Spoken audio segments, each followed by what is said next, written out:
चलिए चलिए, बस बस मेहरबानी, अब आप बैठ जाइए। हो गया हो गया हो गया।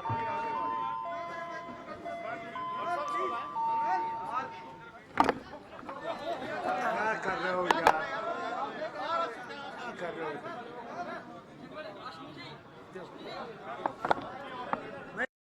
इम्पोर्टेंट महत्वपूर्ण रेजोल्यूशन आपने लाए, उसका मैं आपको मुबारक करता हूँ। इसमें कोई शक नहीं, रियासत की हालत अबतर है, खराब है। तो कोई भी आप मुद्दा ले लीजिए, जैसे आपने बेकारी का मसला ले लिया। हमारे बच्चे और बच्चियां, जैसे आपने कहा, पढ़ी लिखी हैं, कोई गांव नहीं है, कोई पहाड़ की जगह नहीं है जहां उनने पढ़ा नहीं है, मगर बेकार है। बैंक में नौकरियां लगाई, पंजाब और हरियाणा से लाए। क्या हमारे बच्चे और बच्चियां इस काबिल नहीं थे कि वो बैंक में काम कर सके? अफसोस आता है मुझे इस हुकूमत पे कि उन्होंने हमारे बच्चों को धक्का मार दिया और बाहर से बच्चे लाए। ये हमें मंजूर नहीं है। और वक्त आएगा कि उन बच्चे और बच्चों को वापस जाना पड़ेगा और हमें बच्चों को वो नौकरियां हासिल करनी पड़ेगी। दूसरी बात जो आपने अच्छी कही, महंगाई, इसमें कोई शक नहीं है, महंगाई आसमान से बात कर रही है। आपने भी देखा होगा, अभी जब चरागाह हुआ वाराणसी में, यूपी के अंदर, क्या हुआ? उसके बाद वो गरीब लोग गए और दीयों से वो तेल निकाला। जब उनसे पूछा गया ये तेल क्यों निकाल रही हो, उन्होंने कहा हमारे पास वो दाम नहीं है कि हम 200 रुपये 1 किलो तेल का दे सकें, हम इसी से कुछ थोड़ा सा पका लेंगे। ये हाल है हमारे भारत का, जो आसमान से चिल्लाते हैं कि हम तरक्की कर रहे हैं, हम आगे बढ़ रहे हैं। जरा उन गरीबों को तो बोलो जो दीयों का तेल लेकर अपना खाना बना रहे हैं, उनसे ज़रा बात करो। हम बहुत ऊपर से बातें करते हैं, आसमान से बातें करते हैं, ये है वो है, यहाँ हो गया वहाँ हो गया, मगर गरीब वो देख रहा है, कुछ नहीं हुआ। सलोत्रा साहब ने भी कहा और आपने भी कहा, किसान की बात की। सलोत्रा साहब को याद होगा जब मेरी हुकूमत थी, यहाँ पर ज़बरदस्त सूखा पड़ा और कई कई जगह ओले और बहुत किसान ख़त्म हो गए। तो हमने सेंट्रल मिनिस्टर बुलाया, हेलीकॉप्टर रखा उसके पास, किश्तवाड़ से लेके सारा इलाका यहाँ दिखाया उनको, और मुझसे कहा उनने जाने से पहले कि साहब 1000 करोड़ का आपका नुकसान है किसान का। आज भी मुझे वो लफ्ज़ याद है। और जब मरकज़ ने दिया 16 करोड़, 1000 करोड़ का कहा 16 करोड़। मेरे पास 37 करोड़ थे यहाँ के कामों के लिए।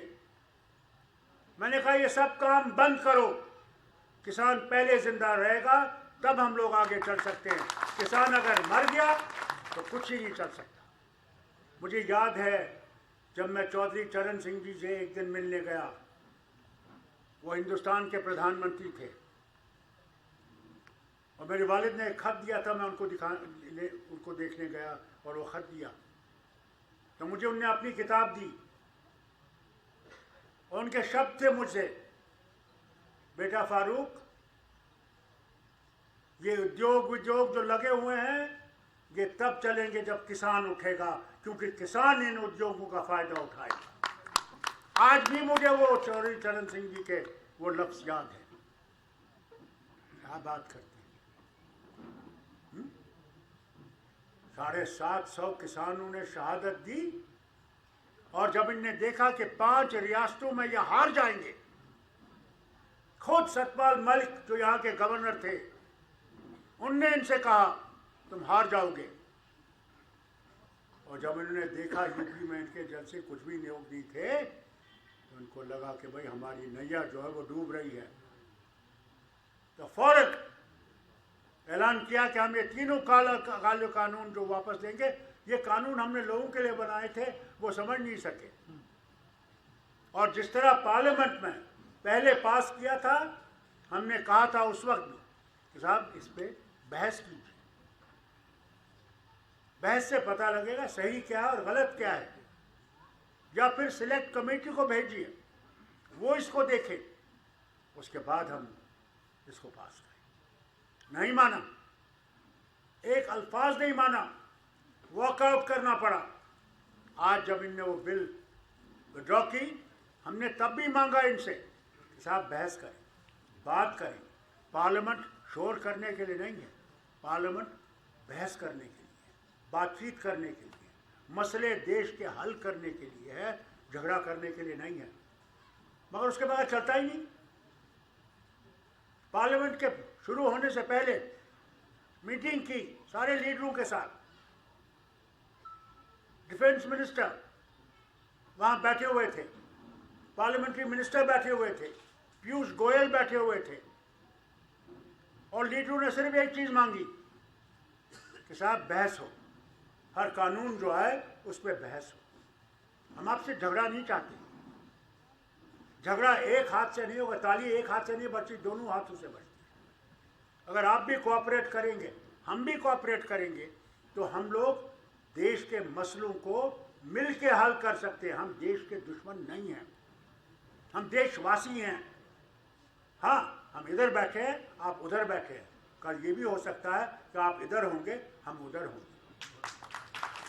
इसलिए आप मेहरबानी करके बहस करिए। वादा किया कि बहस करेंगे, मगर जब हाउस में पहुंचे, जैसे बिल लाए थे वैसे ही बिल वापस कर लिए, एक भी अल्फाज हमसे बोला नहीं।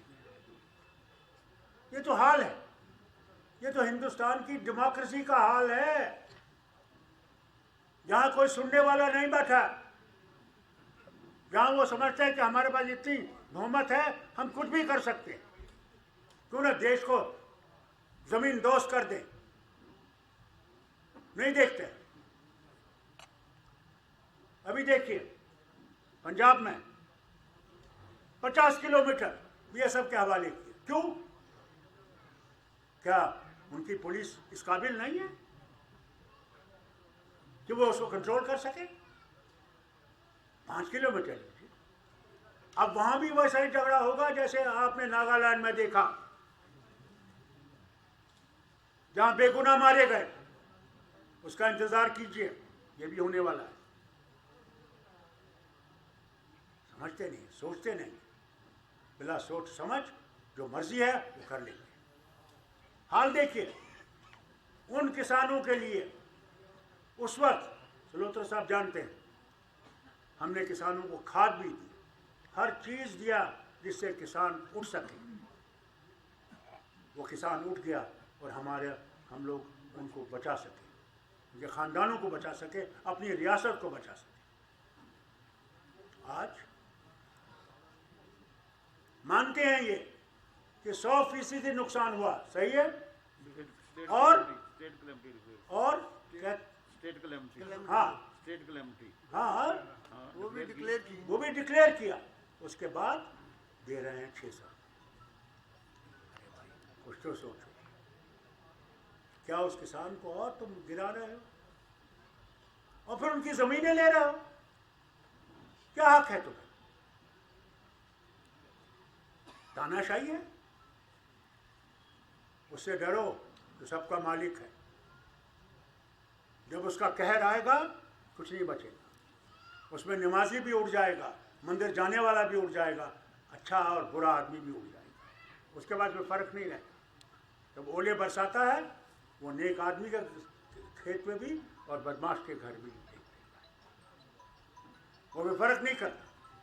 इसलिए उसकी आफत से बचो और किसान की सोचो, इस गरीब बच्चे की सोचो जो बेकार, उसका बाप जिसने अपने पेट पे पत्थर रखा और अपने बच्चे और बेटी को पढ़ाया कि कल वो उसके घर को चला सके।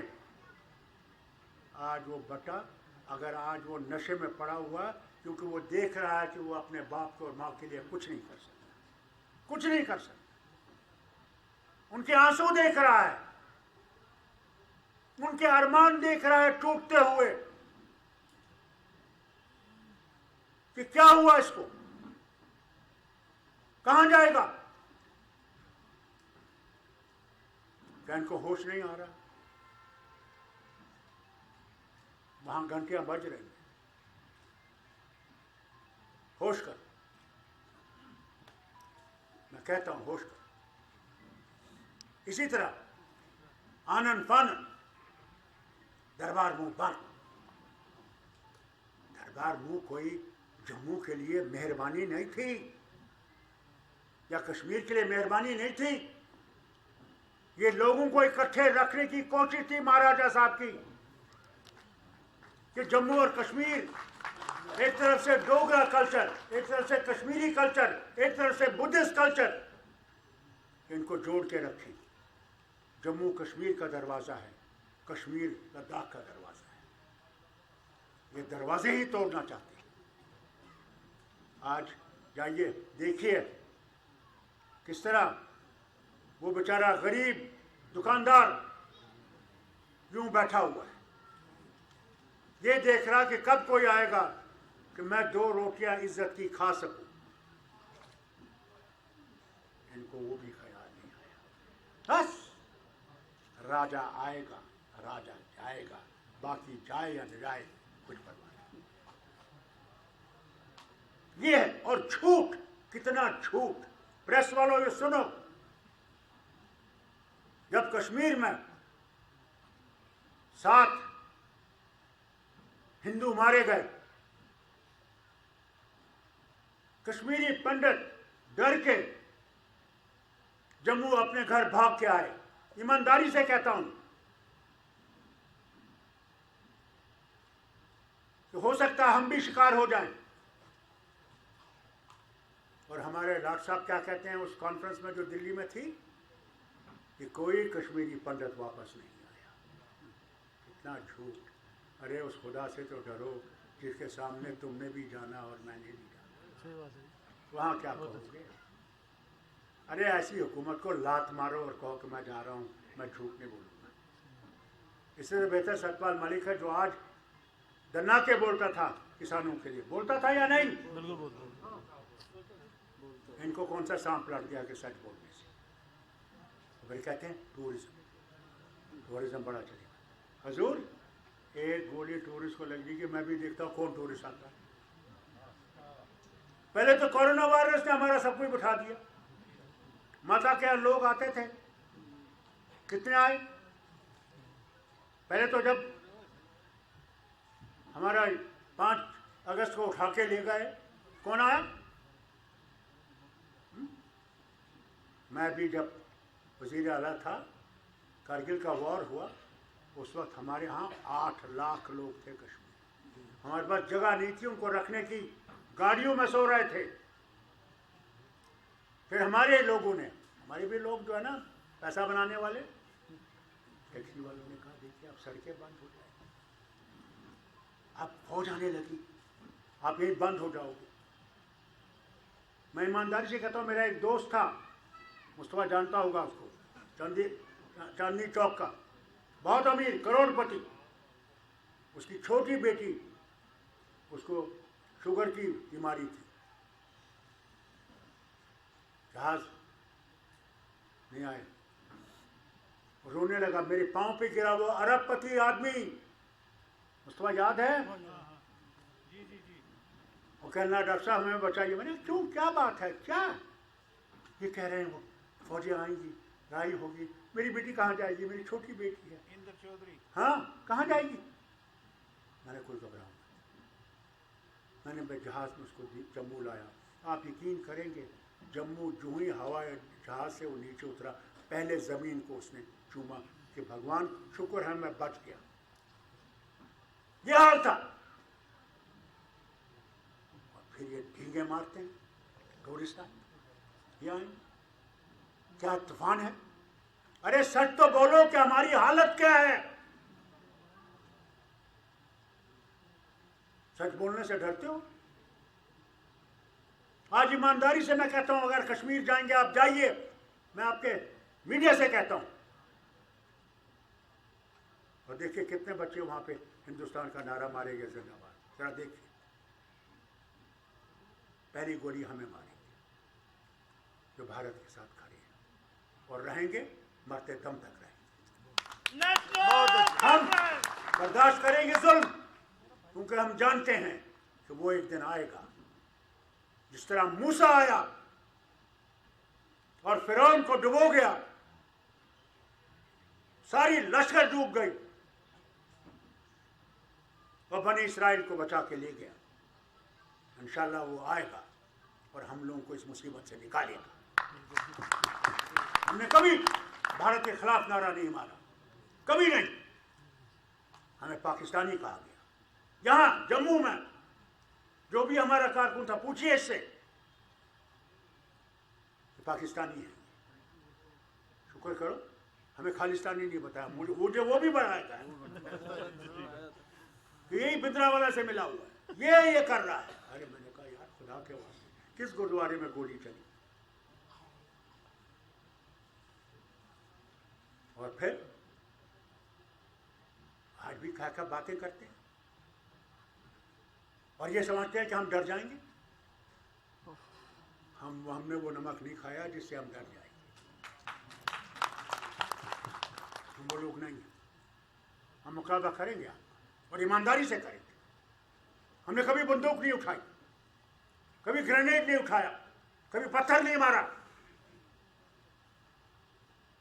हम गांधी के रास्ते पे हैं और हम गांधी के हिंदुस्तान को वापस लाना चाहते हैं। सिर्फ गांधी का हिंदुस्तान। हमने इलाक किया है तो गांधी के हिंदुस्तान से किया है, गौडसे के हिंदुस्तान से इलाक नहीं किया है। हमने कभी फर्क नहीं किया ये हिंदू है, ये मुसलमान है, ये सिख है, क्योंकि पैदा करने वाला वो है। मुझे अगर नेहरू के खानदान में पैदा किया होता, मैं आज ब्राह्मण होता, और अगर इंदिरा गांधी को मेरे बाप के घर में पैदा किया होता, वो मुसलमान होती। हमारे संतान देने वाला वो है। वो किसको क्या देता है वो उसकी मर्जी है। और फिर ये हम पे आरोप लगा। मुझे अफसोस आता कभी, एक दिन इनको होश आएंगे, मगर पानी बहुत बह गया होगा, बहुत बह गया होगा, और इस धारा को वापस करना इनके लिए बहुत मुश्किल होगा। और आपसे भी बोलूं, कल अगर खुदा आपको हुकूमत देगा तो आसान नहीं है, मुश्किलें बहुत होंगी, मगर उन मुश्किलों का सामना करके हमने इस रियासत को इन मुश्किलों से निकालना है। कोई चीज आसान नहीं है।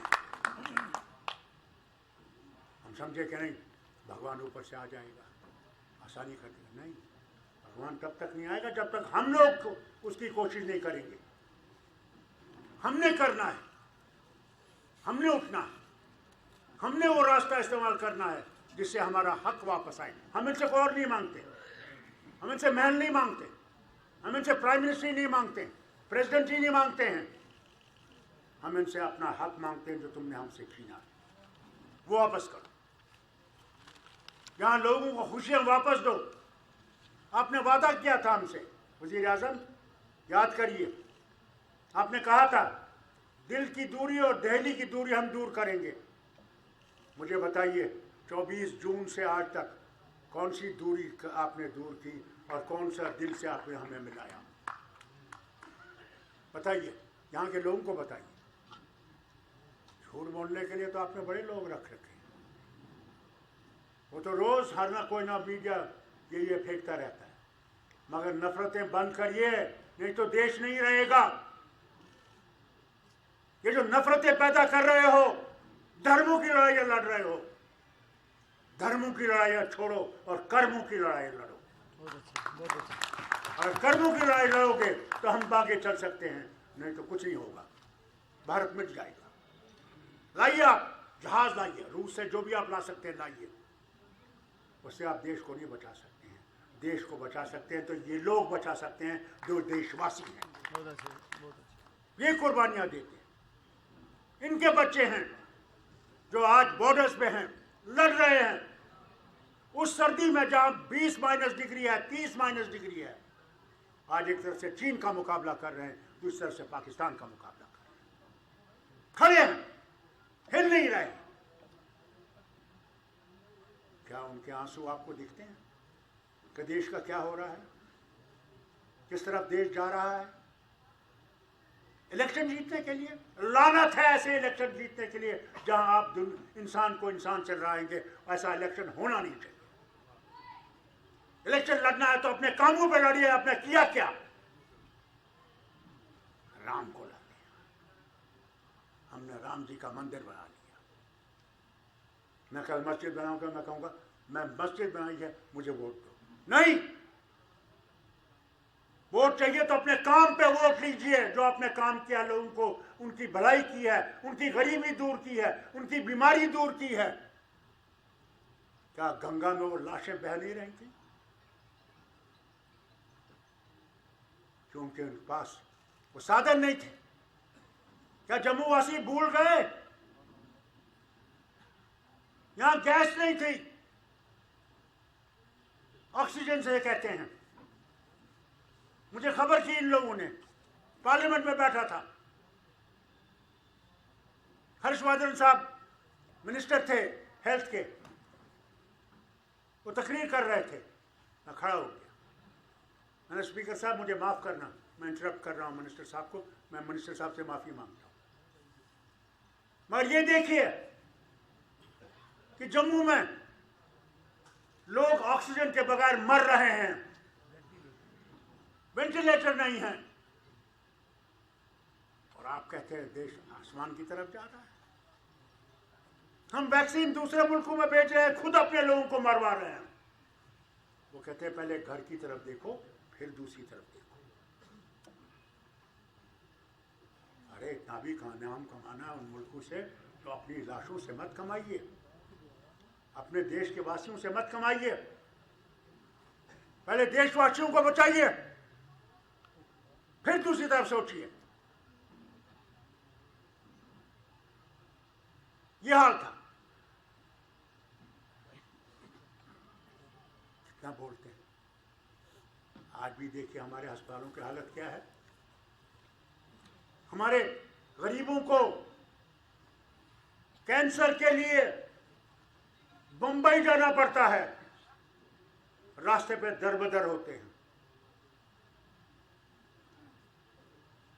कब यहाँ पे वो वक्त आएगा कि यहाँ पे कैंसर इंस्टीट्यूट आएगा। ये जो बड़ा अस्पताल आप देखते हैं, ये नेशनल कॉन्फ्रेंस और शेरी कश्मीर की देन है। कभी भूलिए मत, बोलिए इनसे ये जो आज दना रहे हैं, पूछिए। और फिर भी हम पे उंगली उठाते, हम देशद्रोही हैं। अरे देशद्रोही तो तुम हो जो सिर्फ ये रोज चिल्लाते रहते हो हम हुकूमत में आएंगे, हम हुकूमत में आएंगे।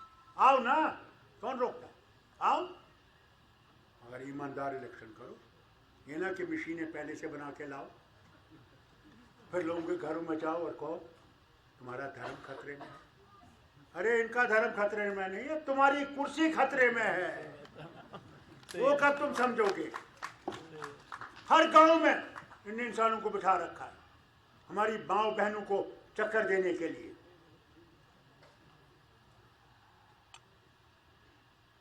ये देश हम सबका है, ये सिर्फ बीजेपी का देश नहीं है, हर एक इंसान का देश है ये। और हर एक इस इंसान के लिए, देश के लिए कुर्बानी देने के लिए तैयार है। काम है। मुझे याद आता जब करगिल का वॉर हुआ, हमारे पास पैसे नहीं थे दिल्ली में, वाजपेयी जी ने मांगा। 24 घंटे में लोगों ने अपनी अगर अंगूठी होगी या कंगन होगा या कोई भी छोटी भी चीज़ होगी वो दे दी, और 650 करोड़ मेरे ख्याल से कुछ दिनों में जमा हो गया। ये वो कौम है जिन्होंने अपने आप को छोड़ दिया, मगर ये सोचा कि देश बच जाएगा तो हम बच जाए। आज ये कहते हैं नहीं, हम बचने चाहिए, देश देखा जाएगा। इसकी तरफ सोचे। और आपको इस जमात को मजबूत करना है तो उसके लिए संघर्ष करना है, अपने हक के लिए संघर्ष करना है। नहीं तो आपके बच्चे दरबदर होंगे और आप कभी भी अपनी आवाज बुलंद नहीं कर सकोगे। इसके लिए आप पे काम करना, हिम्मत करना। और मैं बाबू रामपाल जी को मुबारक करता हूँ कि एक नई चीज़ हमने शुरू की जो हमें बहुत पहले करनी चाहिए, मगर शुरू है। कहते हैं बेटर लेट देन नेवर, देर आए दुरुस्त आए। शुक्र है एक चीज़ बनी, और अब मैं उम्मीद करूंगा कि आपके साथी जो आपके साथ जुड़े हुए हैं वो इसको और मजबूत करेंगे और इनमें ये भर देंगे कि जज्बा भर देंगे। जी सर। आज डोगरी बोलने वाले खत्म हो गए, बड़े नारे मारते थे डोगरा देश, कहाँ गया वो? आपसे भी कहूंगा आगे से आप कन्वेंशन करें, डोगरी में बात करवाइए, डोगरी में रेजोल्यूशन लाइए। ये हमारा मकसद है, क्योंकि पहचान आपकी है डोगरी। पंजाबी भी यहां पे हैं, आपकी पहचान पंजाबी है, मगर आप इस रियासत के एक हिस्सा है। इस चीज को याद रखिए। मैं जब आया था मैंने पहली चीज यही की थी कि जबानों को फिर से उभारे। कश्मीर में हम लोग अंग्रेजी बोलते, जैसे हमारे माँ बाप अंग्रेज थे, अपनी जबान नहीं बोलते। किसी बच्चे से पूछे कश्मीरी आती है, जवाब देगा no no, I am now only English, जैसे उसका बाप वहां से आया होगा। यह हाल है। आपकी पहचान है तो डोगरी है, उसको मजबूत कीजिए। पहाड़ी है, पहाड़ी मजबूत कीजिए। गोजरी है, मजबूत कीजिए। हमारे यहाँ गुरेज वगैरह में शीना बोलते हैं, उसको मजबूत कीजिए। हर जबान जो है वो प्यारी है, कोई जबान देश की दुश्मन नहीं है। ये समझते हैं कि अपनी जबान दुश्मन है, नहीं है। जिसको अपनी जबान नहीं आएगी वो किसी काबिल नहीं है, उसकी तरफ तवज्जो दें। और ये नशे वाली दवाएं जो बेच रहे हैं उनको पकड़ के पुलिस के हवाले करें, क्यों? हमारे लोग हैं, बाहर से नहीं है। हमारे लोग हैं जो हमारे बच्चों को बर्बाद करने में तुले हुए हैं।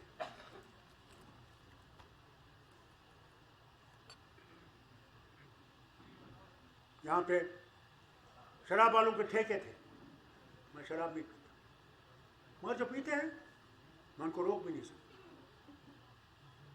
अगर इनके ठेके थे,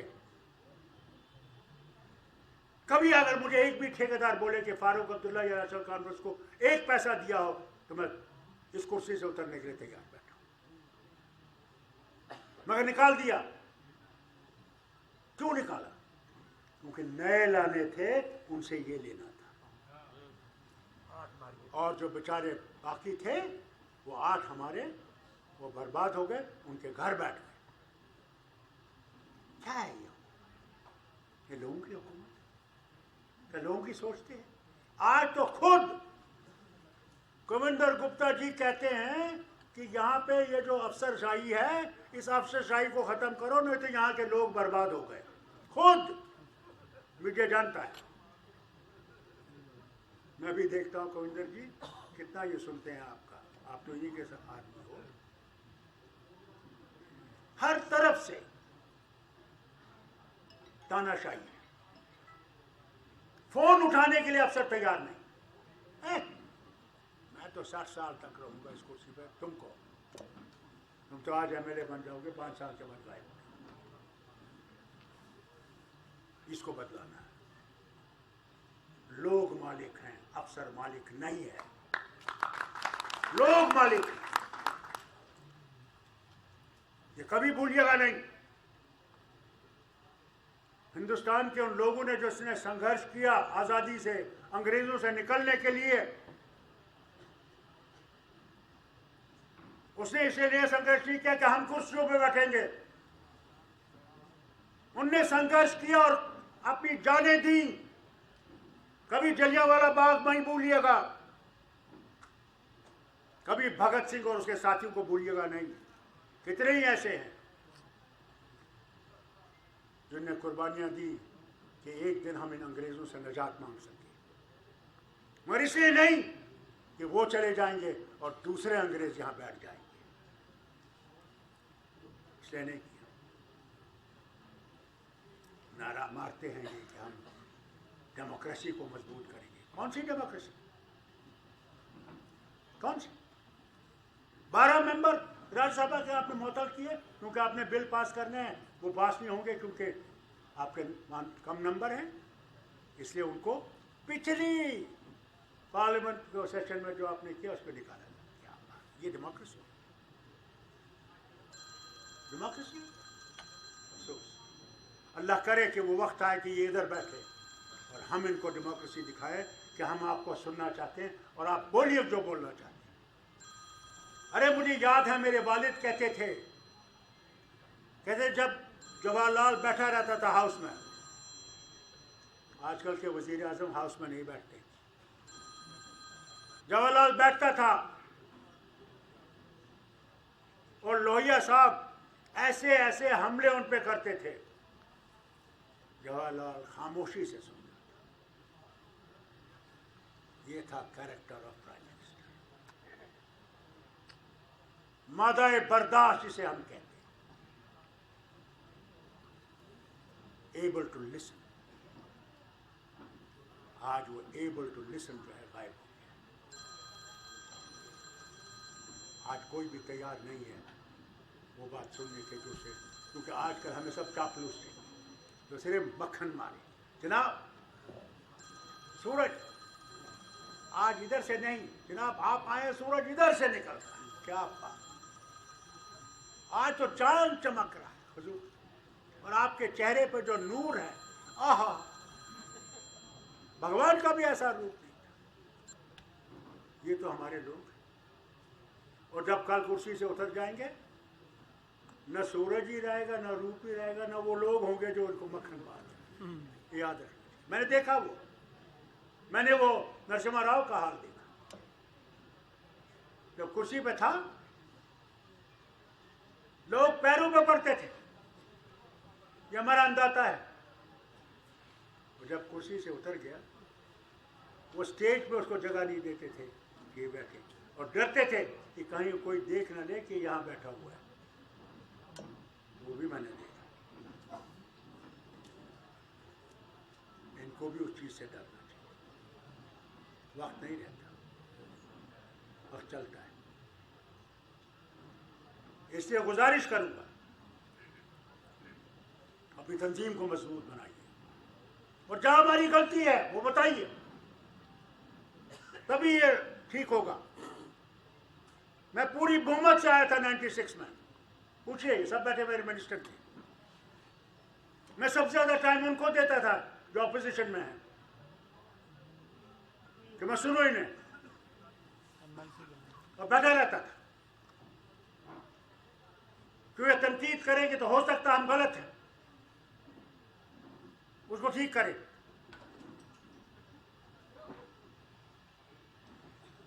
बल्कि 2 मेंबर आए, उन्होंने कहा साहब हम नेशनल कॉन्फ्रेंस में जाना चाहते हैं। मैंने कहा मत आइए,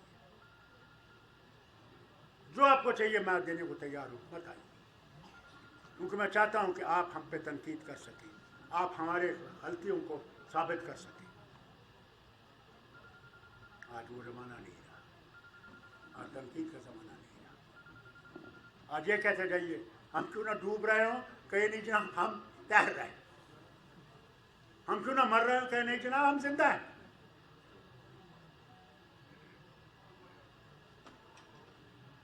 गोल्ड कार्ड आया, ये क्या कहे कि आपको 5 लाख का हम जो है इंश्योरेंस मिलेगी आपको। मैं सुनाओ, एक साहब आयुष्मान कार्ड, एक आदमी बंबई में बीवी का इलाज करा कैंसर का,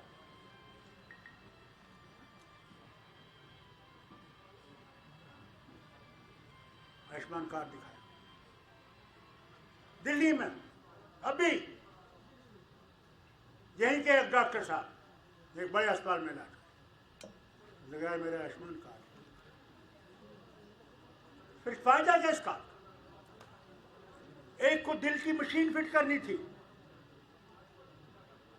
उसने कहा भैया अच्छी सी मशीन फिट करो, वो मशीन मत फिट करो जो मुझे फिर 1 साल में वापस आना पड़े, मेरा दिल बैठ जाए। क्योंकि 5 लाख का कार्ड है, 2.5 लाख की मशीन लगा कि मैं चल सकूं। डॉक्टर कहने लगा नहीं जी मैंने यही लगा दी। मैंने फ़ोन किया, मैंने कहा डॉक्टर साहब मेरी आयुष्मान कार्ड आया क्या? अगर इसके लिए आप वो नहीं लगा सकते तो फिर ये तो बेकार की चीज़ है। ये जो वादे करते हैं प्राइम मिनिस्टर साहब, मैं आपसे गुजारिश करता हूँ इनको देखिए कि इन पे लोग चलते हैं या नहीं चलते हैं, उनसे एक्शन लीजिए,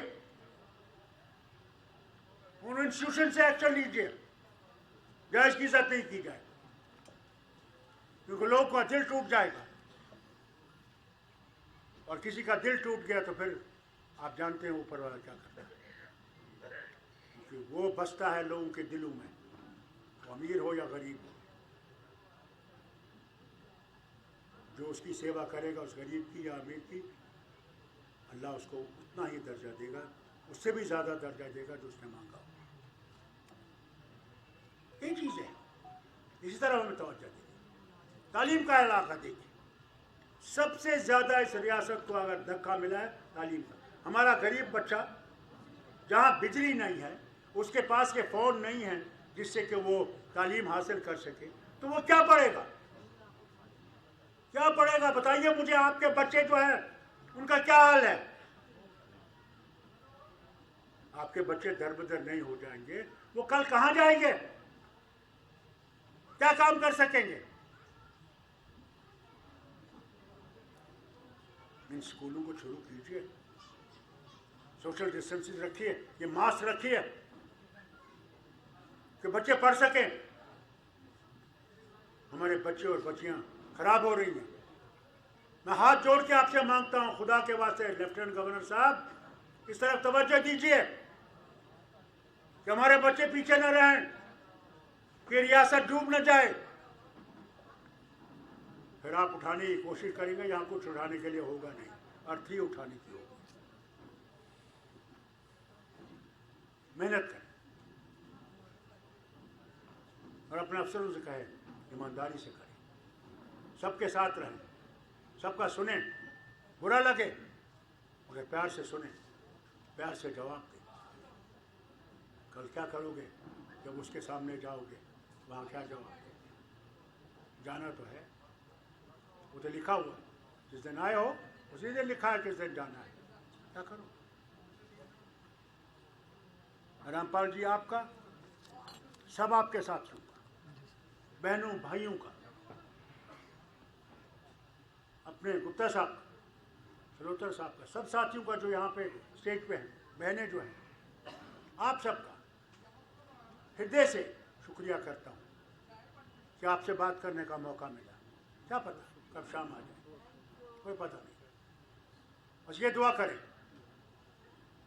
मैं तब तक जिंदा रहूँ जब तक इस रियासत को मैं फिर से आबाद देखूँ, इसमें फिर से लोगों के चेहरों पर मुस्कुराहट देखूँ।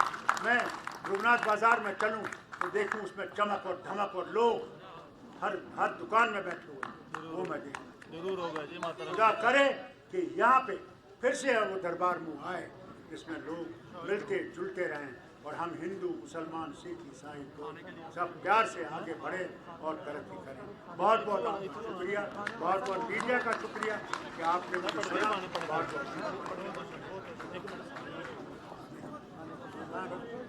अब बोलिए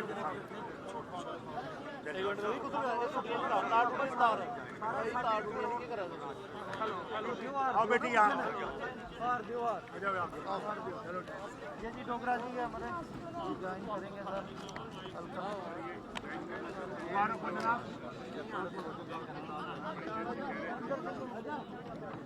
ये आज हमारे साथ जुड़ गए हैं, बहुत बहुत मुबारक हो।